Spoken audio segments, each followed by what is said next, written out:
বর্তমান যুগে আমাদের সমাজে বাংলাদেশে শুধু গরমের হিটের কারণ আরো কিছু আছে।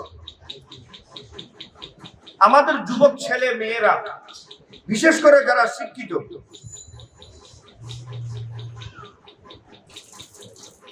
তাদের রিলেশন সম্পর্কের অবস্থা খুব অবনতি। আগে তো রিলেশন করা হতো মুসলমান ছেলে আর মেয়ের সঙ্গে, কিন্তু কিছুদিন যাবত এমন কিছু রিপোর্ট কানে আসতেছে, মুসলমান মেয়ে বিধর্মী ছেলে, বুঝতে পারেন না বুঝে, মশলার সিরিয়াস বুঝেন না বুঝে, মেয়ে কে কারা আর ছেলে কারা?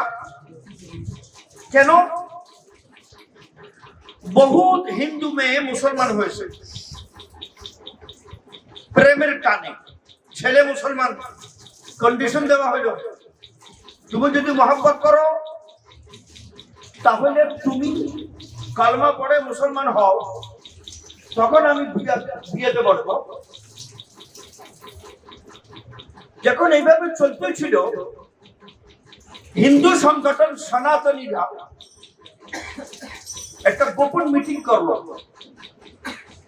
এবং শিক্ষিত যুব সমাজকে তারা উদ্যত আহ্বান করলো, মহিলারা একটা ধর্মের, মেয়েরা একটা ধর্মের অতি বড় সম্পদ। কেন?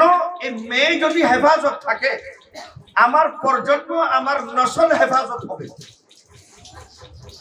কথা বুঝতে পারছেন? মহিলাদের হেফাজত, তার ইজ্জত আবরুর হেফাজত, আমার নতুন প্রজন্ম হালালি হবে, হারামি হবে না, তার গ্যারান্টি। কথা বুঝতে পারছি আমি? তার গ্যারান্টি কি?